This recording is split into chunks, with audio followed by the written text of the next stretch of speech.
Hi guys, it's Jessica McAtee here with another Enneagram video. Today we're going to talk about boundaries. Yay, boundaries. This is such a hot topic right now. So we're going to talk about an Enneagram perspective on boundaries. And that's because, this is a common theme anytime I really am big on this. The thing is, there's no one right or correct answer for every human. We are all wired so differently that you can't just make a blanket statement about boundaries. You have to know who you're dealing with. You have to know how the person's temperament is. And on this YouTube channel, what we're saying is what their Enneagram type is.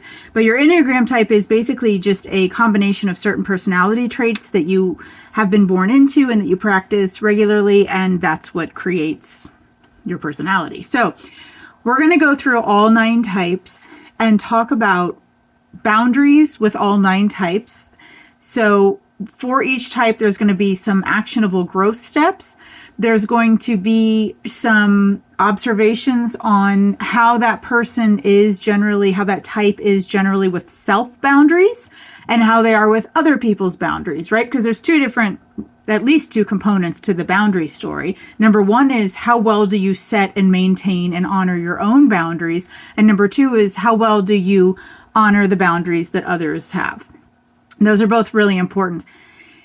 So, you're going to notice yourself, hopefully, in more than one Enneagram type, even though you have a base type, which is the one you were born into and it's your dominant type. But the thing is, we are not static. We are dynamic people. And so you're not just going to notice that you follow behavior patterns of your own type. So pay attention to other types that you are connected to, which will include your wings, the numbers to your left and to your right, your growth paths, and other complicated things if you know the Enneagram well. Okay, so let's talk about, before we even get into that, I just want to mention, if we shift into the Big 5 personality assessment, there are 3 of the 5 personality traits that come into play in a major way when we talk about boundaries. One is extroversion. This is the proclivity of somebody to feel positive emotions, but when somebody is highly extroverted, one of the aspects of extroversion is assertiveness, and people who are high in assertiveness are can be better at setting their own boundaries because they're assertive, right? They assert their will, and that's part of boundary setting. There are other aspects of extroversion. So if you are an extrovert mostly because you're enthusiastic and not so much because you're assertive, well, then you might still have issues with boundary setting. Okay, and then another major component, this one's probably more important, is agreeableness. People who are agreeable, who are high in trait agreeableness, are more often likely to accommodate other people rather than accommodate themselves. In any sort of negotiation, they will generally give themselves the worst end of the deal and let others have their cake.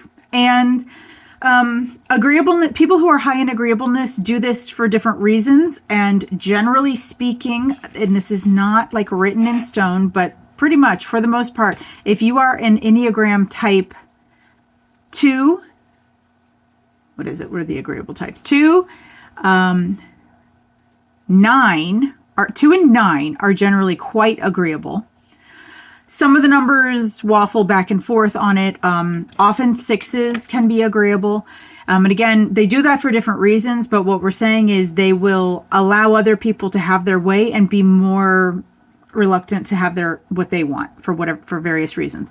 I should mention, for the extroverted types, assertive types who are generally better at asserting their will. Again, we're being general, but 3, 7, and 8 are our assertive types. And then the third trait that might come into play, that does come into play, is conscientiousness.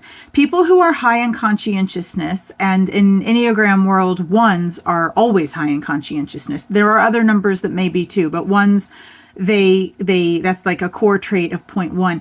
And people who are high in conscientiousness tend to see the world in compartmentalized ways, and orderly. They're very orderly. So the world unfolds to them in a certain pattern, in a certain way. And so because of that, things seem more defined, including boundaries. And we'll talk about what that looks like. Actually, we'll go right into this because we're going to start with Enneagram Type 1. I'll go through all 9 types. Enneagram Type 1, who I call perfect reformers, they are, like I just said, high in trait conscientiousness. That means they like rules, they like limits, they compartmentalize their life. They are hardworking. Ones are trying to work for the good of either their own self-development or the good of society or just good in general. And they can forfeit their personal boundaries. So with their personal boundaries, they will often forfeit it in service to doing the right thing with self-directed, rigid rules. I say that self-directed there because it feels to ones like society or something else is imposing this on them. But what it's hard for them to see is they make their own schedule and they carry their own burdens. Nobody's making them carry those burdens. And because they are trying to do good, they tend to take on a lot. And they will even more than they can handle. And they even know this on some level. But it feels to them like bad or dishonorable or like they're not carrying their own weight if they are to backtrack on what's theirs to carry. So they tend to carry a lot. And for any person, resentment is when we experience resentment, first of all, resentment is a type of anger. Okay, if you look at an emotion wheel, like resentment, frustration, those are subcategories of anger. So resentment is anger. And any human being experiences anger when somebody violates their personal boundaries. You can also experience anger if you see somebody else overstepping somebody else's personal boundary. You see somebody mistreating a child. You could also resent that. But on a personal level, when we experience deep resentment, it's probably because somebody else is violating our own personal boundary, or maybe it's us. And in the case of Type 1, honestly, they're usually the ones making their schedule, and so they're the ones violating their own boundaries. And that can make them very angry. And the vice at point 1 is actually anger, resentment. I mean, that's the main thing they wrestle with in life. And I would offer here, in a big way, that's because their boundaries, their personal boundaries, are not honored by themselves in service to doing good. Okay, when it comes to other people, Type 1s so there are 3 Enneagram types that are called dutiful types. Type 1, Type 2, and Type 6. And those 3 types each feel compelled to help the world with their own version of what the world needs. And generally speaking, that's not really appreciated by the people they are trying to help because, let's talk about with 1. They can overstep other people's boundaries by telling those other people the right thing to do. Because remember, 1s are very morally directed. And we love that about them. I mean, they're really trying to be virtuous people. And thank God for that. Thank God for people who are trying to be virtuous. What gets lost, though, is it's hard for a 1 sometimes to see that they cannot project their idea or concept of virtue onto other people, that they can't see the whole story. Other people's lives are in large part a mystery to us. We only know ourselves. So if you want to impose virtue on yourself, any person, have at it. But we can't do that with other people. We have to get the log out of our own eye before we worry about splinter in other people's eyes. So with Type 1, they can very much feel like they know what's right or what that person's doing wrong or how that person should correct or how they need reformed. And that can violate other people's boundaries. Okay, so growth for Type 1 is, first of all, grace for themselves. Flexibility for themselves, realizing you cannot carry these big loads, honor your boundaries. You'll hear me say this, but they say that the Enneagram work for 1s is go relax. That's so great. That's amazing. All of the rest of us have work to do. 1s get to stop working. So give yourself some playtime. And that's growth for 1. And then when it comes to others, again, just recognizing You cannot be somebody else's moral compass, right? You can't, it's like, and anybody in the recovery community knows this. You cannot make anybody else recover from anything, from an addiction or anything else. Other people have their own agency and they are directed by God. And you are not Holy Ghost Jr. You are not the one to tell other people what they need to do. Leave that between them and God. Okay, let's go to type 2. Type 2 is what I call alluring givers. Now, 2s, as I mentioned, are generally high in agreeableness. You pretty much have to be high in agreeableness to be an Enneagram Type 2. So that means you generally negotiate on the behalf of others and not on your own behalf. Now, of course, 2s are doing this to be loved. 2s are desperately trying to be loved and liked by other people. And so very often they will silence who they are and just people please and compliment and be kind to other people. They are also a dutiful type, which means they can overstep other people's boundaries with their excessive help and support that they believe others need. So 2s are often experienced as like a suffocating mother, because if you know any disintegrated 2s in your life, they believe that a little similar to how 1 does it, but like 2 believes they know what you need. They really don't, but they can be very intrusive with your boundaries because they keep trying to essentially push what they believe you need onto you. And again, that's not theirs. And they're doing it from the 2 space. 2s are doing that when they're disintegrated in order to earn your love. They want people to like them. So in their story, in the worldview that seems apparent to them, a way to get people to love you is to become indispensable to them, to be a special friend that's always meeting their needs in just the perfect way. That doesn't exist, though. And when they try to become that for someone, it feels too much, and it's a lot. It's a lot, and people don't appreciate that. So growth for point 2, become more assertive with your needs and recognize that everyone who loves you expects you to have boundaries. And that's because anyone who loves any human expects the other human to have boundaries. Boundaries is like your own personal space. It's like what's inherently yours. It's the way you're like the space, both literal and metaphoric, that is yours to be had in this world. And when people truly love you, they want you to be fully yourself and express who you are and the space that is yours.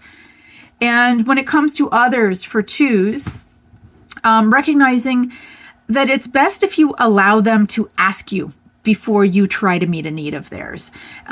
Either ask them what they actually need, or even ask them if they want help, because maybe they don't want you to help them, and that's okay. But that would let you off the hook, then you don't have to, you can breathe a sigh of relief and not worry about that. And again, it's not selfish to put your oxygen mask on first, 2s. It's not selfish. It's healthy. Okay, now we go into type 3s, adapting achievers. 3s are experiencing performance pressure. That's sort of the story of their life, is they are trying to perform and succeed and do good and, be the best at who they are and what they're doing. Type 3 may be high in type agreeableness. But some of them are, some of them aren't. But almost all 3s will self-sacrifice or erode their own personal boundaries in service to winning, or in service to desiring to impress other people. So it's not exactly that they're always trying to people please in the sense of not... they're very competitive. So it's not like they're trying to let you win. That's not what they're doing. But they might hide or ignore who they truly are and become something that they're not, because they're trying to ring that success bell. And that can make them erode their own personal boundaries of who they are and what they really want. They are assertive. I mentioned earlier, they are an assertive type, so they can be high in extroversion and its aspect of assertiveness. which means they can overstep other people's boundaries, sometimes forcefully. And of course, when they do that, and that's people who are in relationship to 3 will often express feeling like a pawn or like a trophy or like, like not really a person, but like a pin of honor. 3s like their kids to be successful or like their spouses to be, they kind of can ride on they can have pride in who is close to them, whether it's their friends or their kids or their partners and so as such, people often feel kind of used by a 3. And also they can, in that sense, they can feel like their own boundaries are eroded because the 3 is so focused on success. So growth for 3 for themselves is getting in touch with what they actually want for themselves. And guys, this is so much easier said than done because remember, 3s have been shutting off their connection to their heart and what they want their whole life. I mean, this is not easy to do. But the work is to get in touch with what you actually want for yourself and your life, not what you think others want for you in your life. And then set your boundaries based on those needs. And then when it comes to others, 3s can allow the others that they are in relationship with and that they work with and that they are around, let their voices be heard and validated, even if it slows you down, right? Even if it's not going to shine you in the best light, even if it's not going to prop you up, allow the other people to voice who they are and what they are authentically without trying to glaze over that on the way to your goal. Okay, type 4, extraordinary romantics. 3 Enneagram types are what we call withdrawn types. That's numbers 4, 5, and 9. Those types are more quiet types generally, withdrawn, just like it sounds, right? They're a little lower key. They can tend towards introversion, which is just more quiet and withheld. So when it comes to 4s, I actually I couldn't come up with like a real specific issue with 4s on boundaries for others or for themselves. They might not hold their self-bound. So 4s are very authentic to themselves, typically. They're not going to compromise their true self. But what they might do is if they have a boundary that they have set for themselves, they might pull away rather than voice those boundaries, especially when they get stressed and go into 2 space. When a 4 is stressed out, they will start looking like a 2. And if they start getting into that zone, they might start people pleasing and allowing other people to overstep their boundaries. But when a 4 is in his own skin, he knows what he needs. And for the most part, I believe they're pretty good at voicing that. And then when it comes to other people, 4s they're actually quite gentle a lot of the times. Maybe the sexual one-on-one subtype might be an exception to that, but generally 4s are pretty considerate of other people. But what can happen, especially if it's the social dominant 4, I'm talking about instincts. Go watch that past video about instincts that I made earlier this week. But what happens sometimes is 4s get so into their negative emotions that they might keep hashing what feels like negative emotions and pessimism onto people around them. It can feel like they are treating you like their emotional dumpster.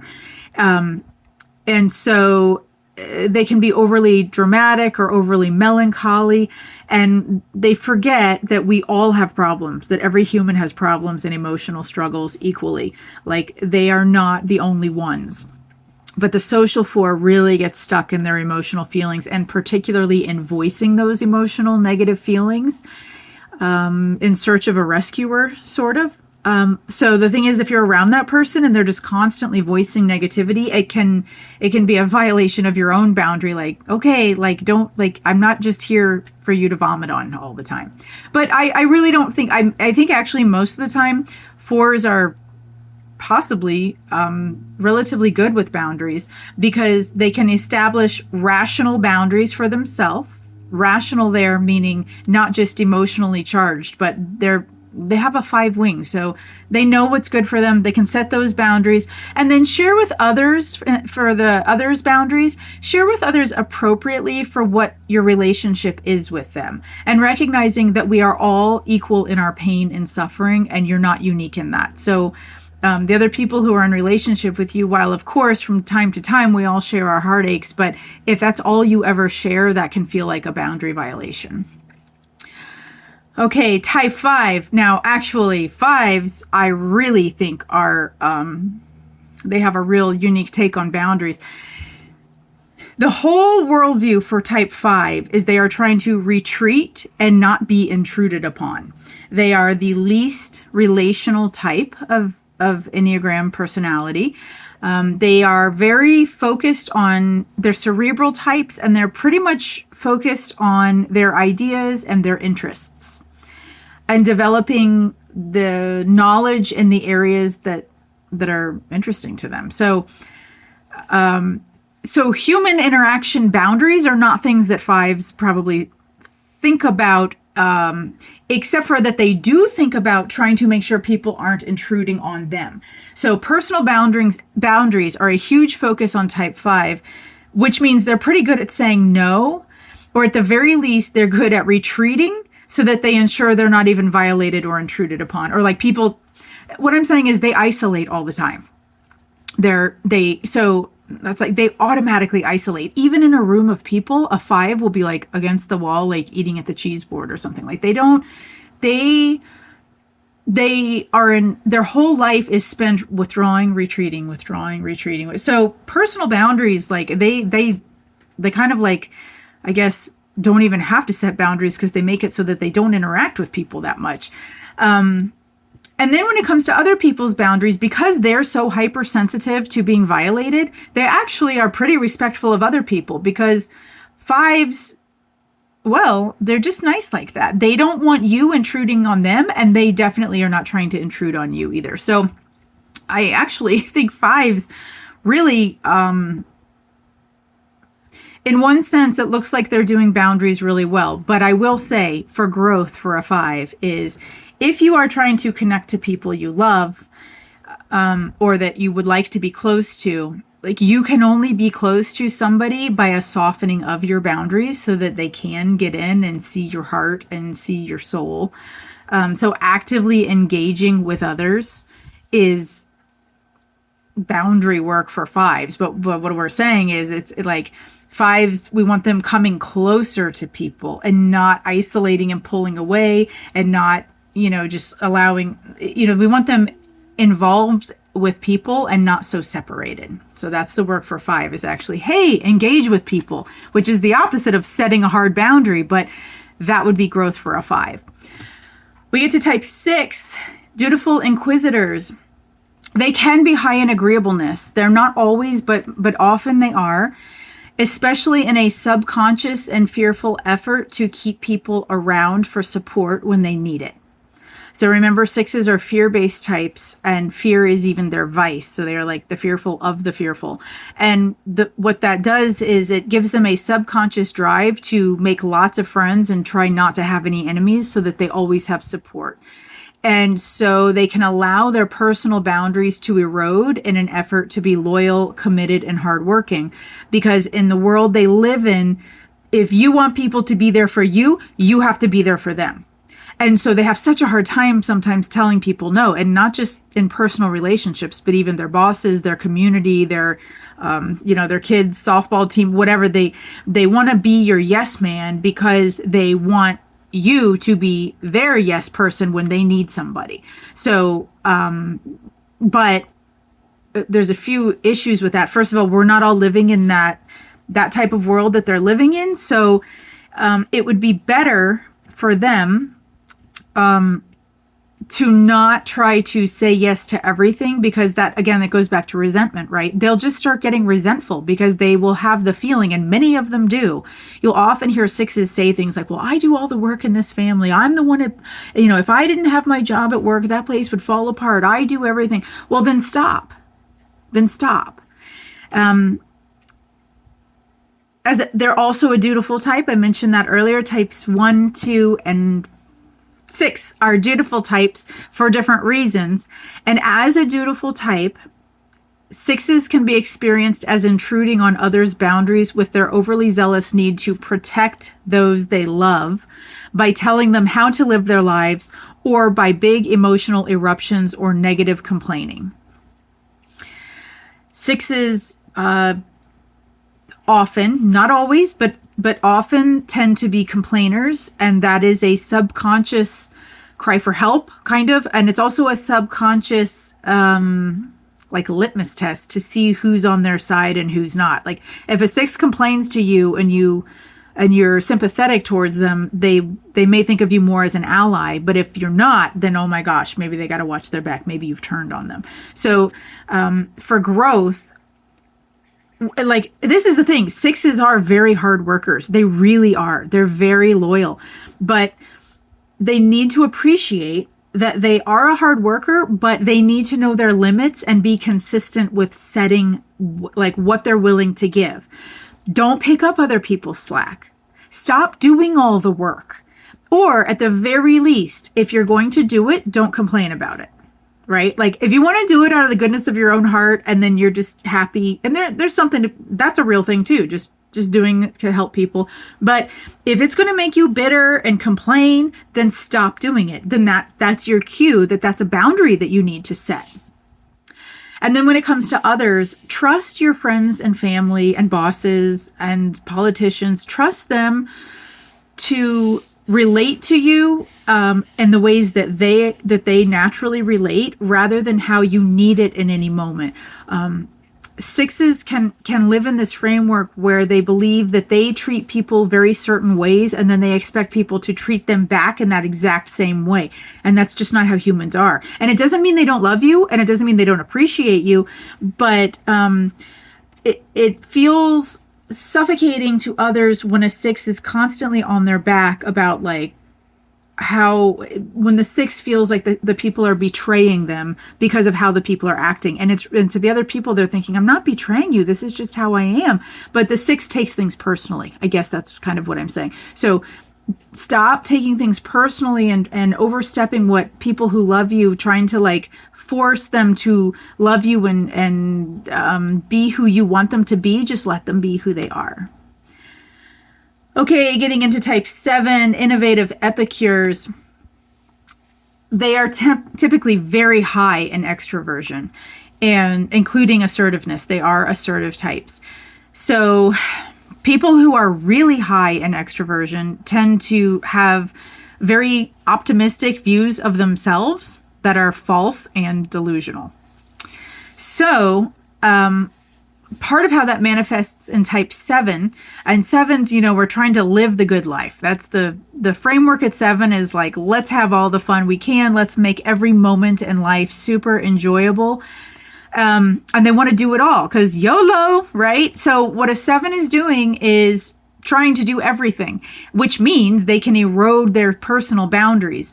Now, I don't know that it's primarily other people intruding on their boundaries. It could be.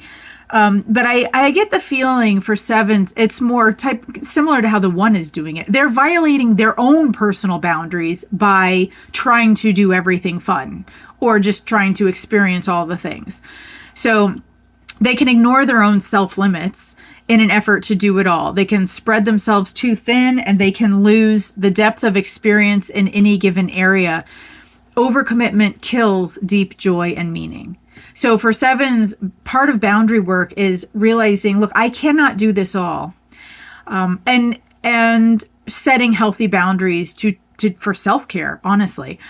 And then when it comes to others, 7s are assertive, and they have good intentions, but their extroversion can push their will onto others, especially in service to having a good time. But what the 7 might not realize is the other people's idea of a good time might not be what the 7's is. And if the 7 keeps like pushing that's not respectful of other people's boundaries and opinions and way of life. And another way that I think 7s often overstep other people's boundaries is by doing this thing so 7s don't like to do anything that's not fun.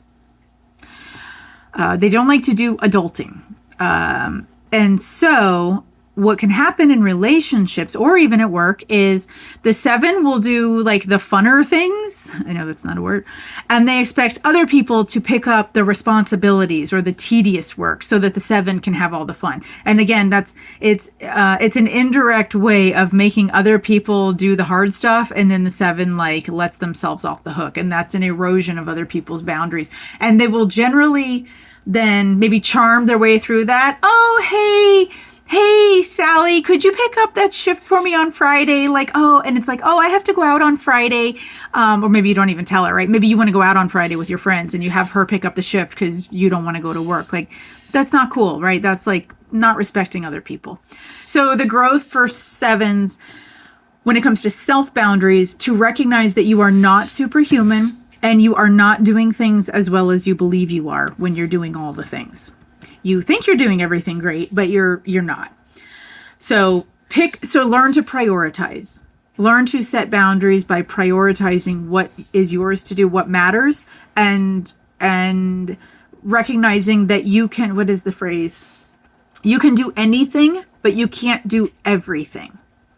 So select the things that are the most meaningful to you and do those things, but set boundaries about saying yes to everything. You know, your friend calls you like, hey, I'm going to a dog grooming class. You want to learn to groom dogs? Yeah, let's learn to groom dogs. You're not going to groom a dog. Don't do that. Don't do like all this extra stuff that's totally like random and useless and not helping you get where you need to go. And type 8, daring protectors. Oh, I forgot. Wait, with 7s, with others, allow others. So this is another hard one for 7s. Allow the people that you're in relationship with to say what it is they want to do and then go along with them. Because it's usually the other way around. Usually 7s like set the agenda and then they try to see who wants to come with them on their agenda. But it's always their agenda. So the work for the 7 is let the other people set the agenda and you go along. Right? Let them do what they want to do. Contribute to coworkers and to your friends and family by you doing some of the dirty work, not just checking out when it's time to do the hard stuff and forcing them to do it. Okay, now we get to point 8, daring protectors. All right, so here's something about 8s and boundaries. 8s are generally low in trait agreeableness, so they usually negotiate on their own behalf, not in favor of the other person, but in favor of themselves. They are high in extroversion, so they can have that really happy, proud version of themselves and even that self-delusion.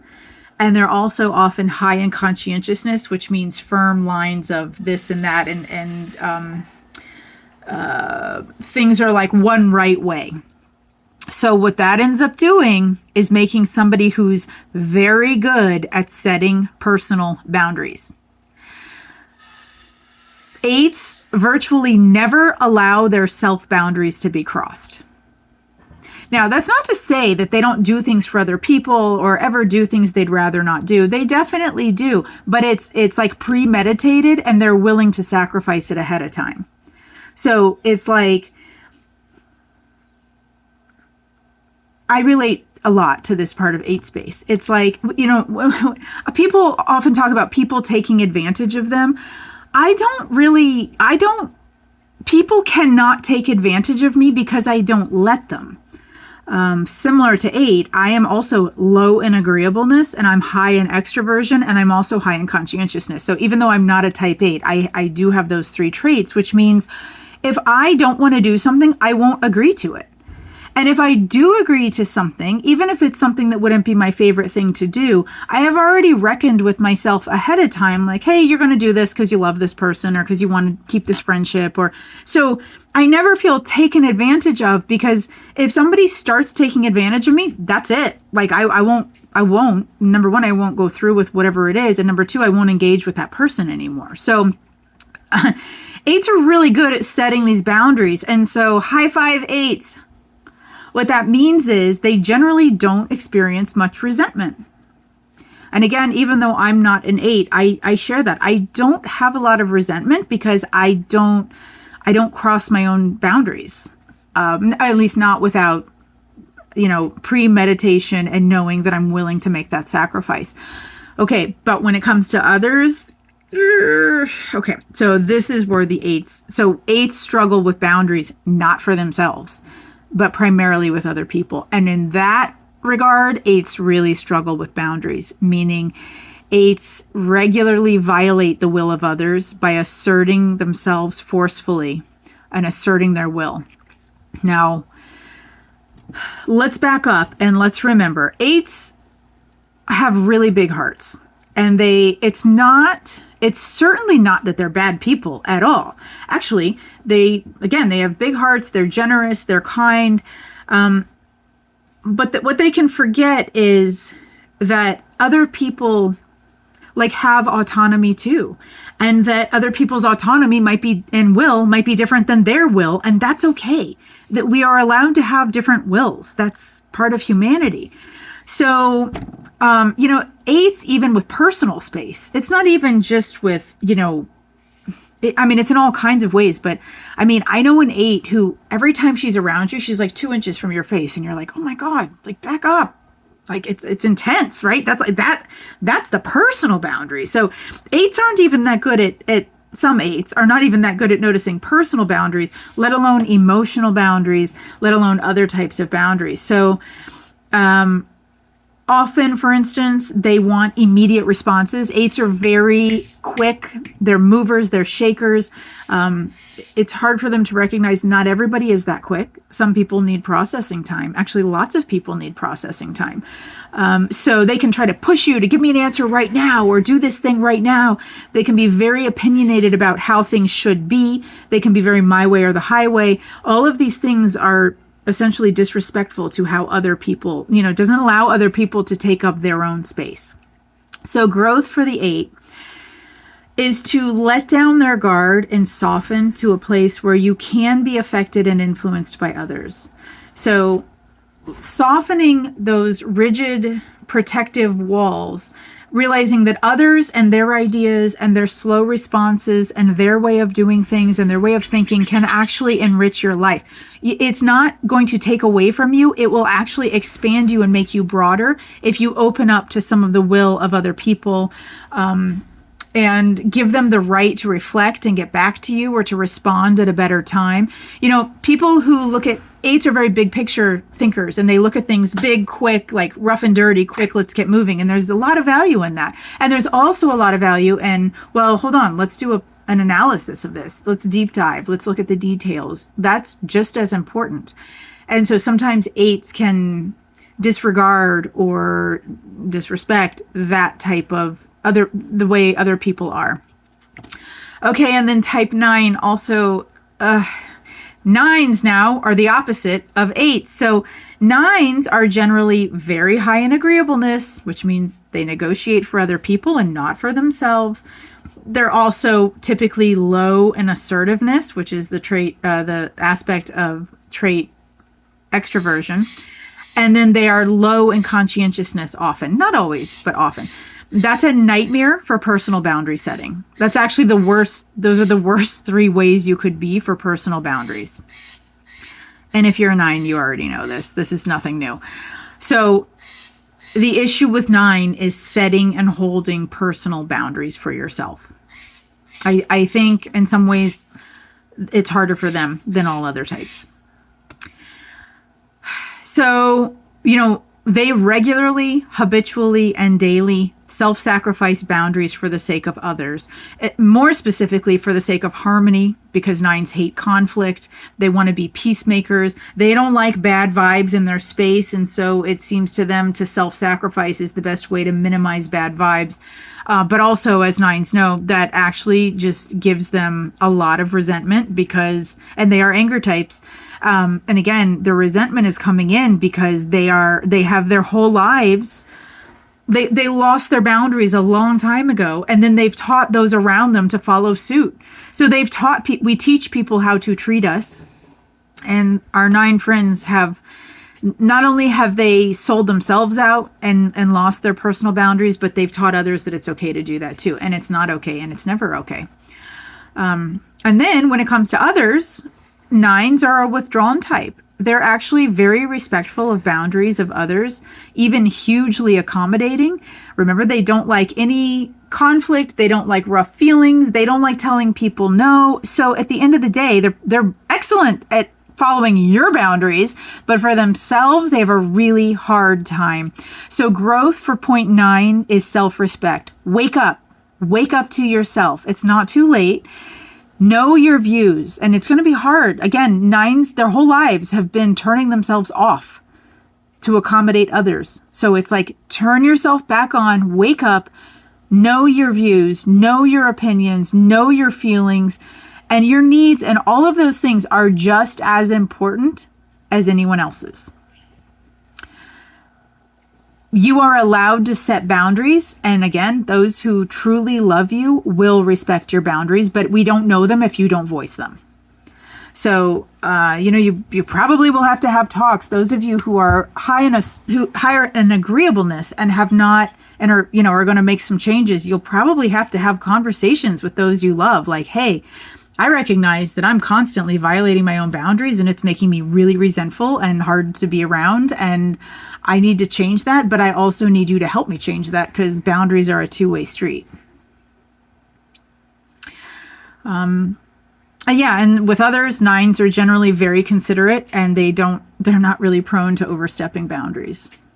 And thanks for that, 9s. Actually, that's why everybody loves 9s, because 9s are just so easy. They're easy like Sunday morning. So, as you can see, boundaries are more complicated than just a quick fix. The boundary growth that I mentioned for each type, it will be uncomfortable. It's essentially, for all of us, it's doing what you most want to not do, which is true for a lot of personal growth. But again, Enneagram work is learning to show up in ways that you haven't previously shown up, so that at the end of the day, you have a choice. Because there are good reasons at times to violate personal boundaries. I mean, temporarily, or to service of something, or to someone, or, and there are also times, if you're with people who are being unreasonable, there are times to also put your foot down against other people's boundaries.